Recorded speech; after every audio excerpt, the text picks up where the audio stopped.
ಇವತ್ತು ರಾಜ್ಯದಲ್ಲಿ ಕುಡಿಯೋ ನೀರಿಗೂ ಕೂಡ ಹಾಹಾಕಾರ ಶುರುವಾಗಿದೆ. ಒಂದು ಕಡೆ ಜನ ಪರದಾಡ್ತಿದ್ದಾರೆ, ಮತ್ತೊಂದು ಕಡೆ ಇದೇ ನೀರಿನ ವಿಚಾರವಾಗಿ ಈಗ ರಾಜಕೀಯ ಕೂಡ ಶುರುವಾಗ್ತಾ ಇದೆ. ವಾಟರ್ ಪಾಲಿಟಿಕ್ಸ್ ಈಗ ಶುರುವಾಗಿರುವಂಥದ್ದು ಜೋರಾಗಿದೆ. ವಾಟರ್ ಪಾಲಿಟಿಕ್ಸ್ ರಾಜ್ಯದಲ್ಲಿ ಬರೆಯಲು ಕೂಡ ಕೈ ಪಾಳೆಯ ಹಾಗೂ ಕೇಸರಿ ಬಣದ ನಡುವೆ ಒಣ ರಾಜಕೀಯ ನಡೀತಾ ಇದೆ. ಕಾಂಗ್ರೆಸ್ ಸರ್ಕಾರದ ವಿರುದ್ಧ ಬಿಜೆಪಿ ಪ್ರೊಟೆಸ್ಟ್ಗೆ ಧುಮುಕೋದಕ್ಕೆ ಮುಂದಾಗ್ತಾ ಇದ್ದು ಖಾಲಿ ಬಿಂದಿಗೆ ಪ್ರತಿಭಟನೆಗೆ ಮುಂದಾಗಿದೆ ಬಿಜೆಪಿ. ಕಾಂಗ್ರೆಸ್ ಸರ್ಕಾರದ ವಿರುದ್ಧ ವಿಪಕ್ಷ ನಾಯಕ ಆರ್ ಅಶೋಕ್ ಕಿಡಿಕಾರಿದ್ದಾರೆ ನೋಡಿ.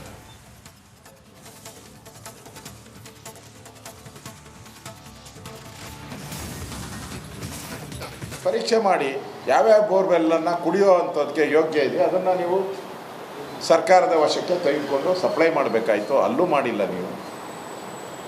ಮತ್ತು ಕೈಗಾರಿಕೆಗಳು ಮುಚ್ಚೋ ಸ್ಥಿತಿ ಬಂದ್ಬಿಟ್ಟಿದೆ. ಎಲ್ಲ ಕೈಗಾರಿಕೆಗಳು ಮುಚ್ಚೋ ಸ್ಥಿತಿಗೆ ಬಂದಿದೆ. ನಮ್ಮ ಸಿದ್ದರಾಮಯ್ಯನವ್ರು ನೋಡಿದ್ರೆ ಈ ವರ್ಷ ಅತಿ ರೆವಿನ್ಯೂ ಜನ್ರೇಷನ್ ಮಾಡ್ತೀರಿ ಅಂತ ಹೇಳಿದೆ. ಕೈಗಾರಿಕೆಗಳು ಮುಚ್ಚೋಗಿದೆ. ವಿದೇಶಿ ಕಂಪ್ನಿಗಳು ಯಾರು ಇಲ್ಲಿ ಬರಬೇಡಿ ಅಂತ ಆ ಚಾನಲಲ್ಲೇ ಬಂದಿದೆ, ವಿದೇಶಿ ಚಾನಲಲ್ಲಿ. ನೀರಿಗೆ ಹಾಹಾಕಾರ. ಹೋಟ್ಲುಗಳಲ್ಲಿ ನೀರಿಗೆ ಇಲ್ಲ, ತಿಂಡಿ ಕೊಡ್ತಾರೆ, ನೀರಿಲ್ಲ. ಆ ಸ್ಥಿತಿ ಹೋಟ್ಲುಗಳೆಲ್ಲ ಇದೆ. ಹೋಟ್ಲಲ್ಲಿ ನಿಮಗೆ GST ಹಣ ಹೆಂಗೆ ಬರ್ತದೆ? ನಿಮಗೆ GSTನೂ ಬರಲ್ಲ, ಕೈಗಾರಿಕೆಗಳದ್ದು ಬರಲ್ಲ, ವಿದೇಶಿ ಕಂಪ್ನಿಗಳು ಯಾರು ಇನ್ವೆಸ್ಟರ್ಸ್ ಬರ್ತಾ ಇಲ್ಲ. ಇಷ್ಟೆಲ್ಲ ಅನಾಹುತವನ್ನು ನಮ್ಮ ಕಾಂಗ್ರೆಸ್ಸಿನ ಸರ್ಕಾರ ಇವತ್ತು ಜನಗಳ ಮೇಲೆ ಹೊರೆಯನ್ನು ಹಾಕಿದ್ದಾರೆ. ಈ ಸರ್ಕಾರ ಬಂದ ಮೇಲೆ ಬರ ಬಿಡಪ್ಪ ಆಮೇಲೆ ಮಾಡಿಯ.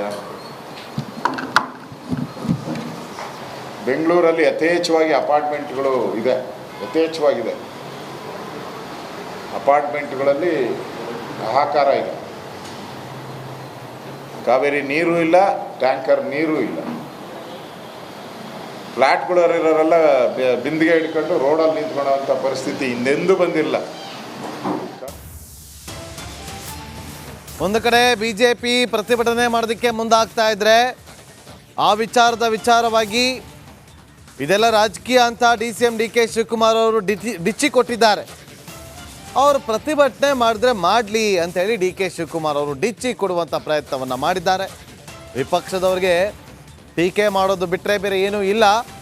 ವಾಟರ್ ಮಾಫಿಯಾಗೆ ಕಡಿವಾಣ ಹಾಕಿರೋದು ನಾವು ಅಂತ ಬೆಂಗಳೂರಿನಲ್ಲಿ DK ಶಿವಕುಮಾರ್ ಅವರು ಹೇಳಿಕೆಯನ್ನು ಕೊಟ್ಟಿದ್ದಾರೆ.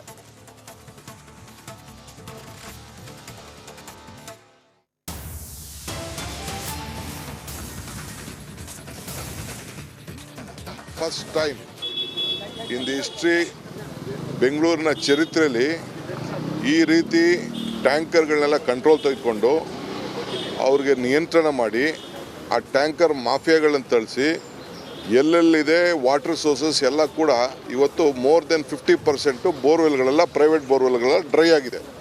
ಪ್ರೈವೇಟ್ದು ಡ್ರೈ ಆಗಿದೆ, ಗೌರ್ಮೆಂಟ್ದು ಡ್ರೈ ಆಗಿದೆ, ಎಲ್ಲ ಡ್ರೈ ಆಗಿದೆ. ಅದನ್ನು ಕಂಟ್ರೋಲ್ ತೆಗೆದುಕೊಂಡು ಈಗಾಗಲೇ ಸುಮಾರು ಸಾವಿರಾರು ಟ್ಯಾಂಕರ್ಗಳು ಎಲ್ಲ ಕಂಪ್ಲೀಟ್ ಎಲ್ಲ ಅವರು ರಿಜಿಸ್ಟರ್ ಮಾಡ್ಕೊಂಡಿದ್ದಾರೆ. ಅವ್ರಿಗೆ ಏನು ರೇಟ್ ಕೊಡಬೇಕು, ಏನು ಮಾಡಬೇಕು ಅಂತೇಳಿ ನಾವೆಲ್ಲ ಈಗಾಗಲೇ ಮಾತುಕತೆ ಎಲ್ಲ ಮಾಡಿದ್ದಾರೆ ನಮ್ಮ ಆಫೀಸರ್ಸು. ನಾನು ಅವ್ರಿಗೆ ಬಿಟ್ಟಿದ್ದೀನಿ, ಕಿಲೋಮೀಟ್ರಿಗೆ ದೂರದಿಂದ ಬಂದ್ರೇನು, ಒತ್ತಿಲ್ ಬಂದೇನು ಅಂತ.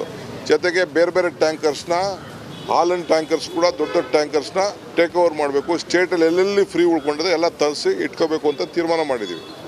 ಹಿಂಗೆ ಆಮೇಲೆ ಕಾವೇರಿ ನೀರು ಏನಿದೆ, ಕಾವೇರಿ ನೀರು ಕರೆಕ್ಟಾಗಿ ಬರ್ತಾಯಿದೆ.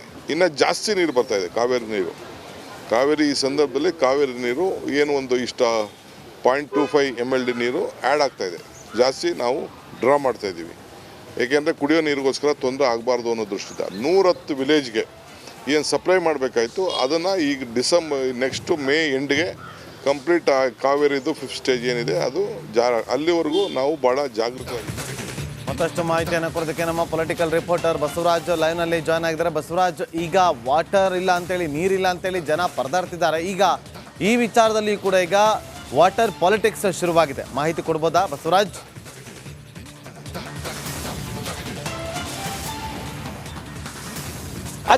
ಅತ್ಯಂತ ತೀವ್ರವಾದಂಥ ಬರ ಕೋಟಿಗೂ ಹೆಚ್ಚು ಜನಸಂಖ್ಯೆ ಇರತಕ್ಕಂಥ ಬೆಂಗಳೂರಿನಲ್ಲಿ ಹನಿ ನೀರಿಗೂ ಹಾಹಾಕಾರ ಈಗಾಗಲೇ ಆರಂಭವಾಗಿದೆ. ಬೆಂಗಳೂರಿನ ಪ್ರತಿಷ್ಠಿತ ಏರಿಯಾಗಳಾದಂಥ ಸದಾಶಿವನಗರದಲ್ಲೇ ಟ್ಯಾಂಕರ್ಗಳ ಮೂಲಕ ನೀರನ್ನು ಹಾಕಿಸ್ಕೊಳ್ಳುವಂಥ ಪರಿಸ್ಥಿತಿ ಇದೆ. ಸಂಪರ್ಕ ಕಡಿತ ಆಗಿದೆ, ಮತ್ತೆ ಸಂಪರ್ಕ ಮಾಡುವಂಥ ಪ್ರಯತ್ನವನ್ನು ಮಾಡ್ತೀವಿ. ನಮ್ಮ ಪ್ರತಿನಿಧಿ ಬಸವರಾಜ್ ಮಾಹಿತಿಯನ್ನು ಕೊಡೋದಕ್ಕೆ ಮುಂದಾಗಿದ್ರು. ನೋಡಿ, ಈಗ ವಾಟರ್ ಪಾಲಿಟಿಕ್ಸ್, ಬೇರೆ ಬೇರೆ ವಿಚಾರದಲ್ಲಿ ಪಾಲಿಟಿಕ್ಸನ್ನು ಆಗಿದ್ದನ್ನು ಗಮನಿಸಿದ್ವಿ. ಇವತ್ತು ನೀರಿಗೂ ಬರಕಾಲ, ನೀರು ಕೂಡ ಇಲ್ಲ, ಕುಡಿದಕ್ಕೂ ಕೂಡ ಸಿಗ್ತಾ ಇಲ್ಲ. ಇಂತಹ ಸಂದರ್ಭದಲ್ಲಿ ಇವತ್ತು BJP ಅವರು ಪ್ರತಿಭಟನೆ ಮಾಡೋದಕ್ಕೆ ಮುಂದಾಗ್ತಾ ಇದ್ರೆ, ನಾವು ಕಡಿವಾಣ ಹಾಕಿದ್ದೆ ನಾವು ಅಂತೇಳಿ DCM DK ಶಿವಕುಮಾರ್ ಅವರು ಹೇಳ್ತಿದ್ದಾರೆ. ಎಲ್ಲರೂ ಕೂಡ ಕೂತು ಒಂದು ಪಕ್ಷಾತೀತವಾಗಿ ಜನಸಾಮಾನ್ಯರ ಕಷ್ಟ ಏನು, ಏನಾಗ್ತಾ ಇದೆ, ಏನು ಮಾಡಬೇಕಾಗುತ್ತೆ ಅನ್ನೋದ್ರ ಬಗ್ಗೆ ಯಾರು ಕೂಡ ಚರ್ಚೆ ಮಾಡೋದಕ್ಕೆ ಮುಂದಾಗ್ತಾ ಇಲ್ಲ ಅಂತೇಳಿ ಇವತ್ತು ಸಾರ್ವಜನಿಕರು ಬೇಸರವನ್ನು ಹೊರಹಾಕ್ತಿದ್ದಾರೆ.